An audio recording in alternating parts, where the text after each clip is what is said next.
My God.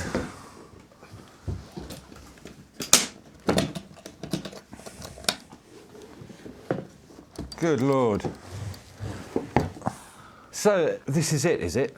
The book for contemporary art lovers, it says, somewhere in the advertising, for this recently published opus, History of the Saatchi Gallery, in a limited edition of 950 or something. This, you know, this cover, this slightly plastified ivory white cover, you know, it looks tatty already, and it's going to look extremely cheap.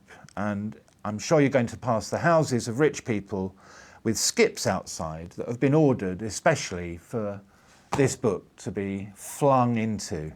Although you couldn't really do much flinging, could you really, unless you were some kind of athlete. It comes in a travelling crate as if it were an artwork itself, but I'm not sure it is. So these are all the shows that have been shown at the Saatchi Gallery in its various incarnations. Oh, Tracy, lovely.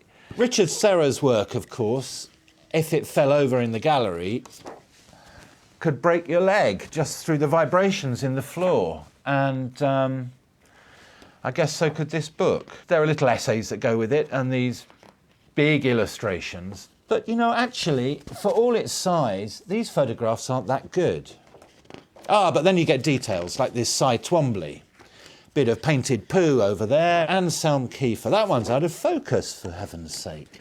The first shows he did were great. Beautiful things by people like Sol LeWitt and Bryce Marden and American masters, really, because he was working with his then wife, Doris, who was the brains, really, and knew a bit about art, whereas Saatchi just knew a bit about buying and selling. What sense does any of this make? It's just all about fashion and all about the next big thing. Of course, there are great things in the collection, but they don't really make very much sense next to one another.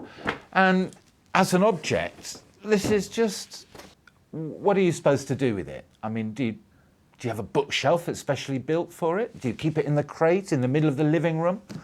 Do you prop it up in the corner? Do you throw the book away and use the box for something useful? I'm gonna close it.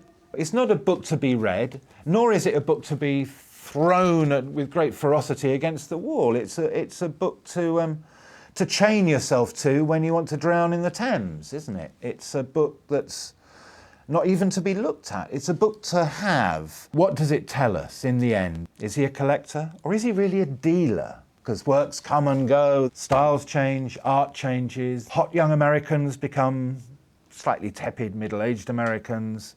And this book, this thing, this block is somehow a monument to that, or a tombstone to it. It has about the same weight and heft as the kind of headstone you might have put on your grave. There's something very cheapo about it, but also very, very expensive.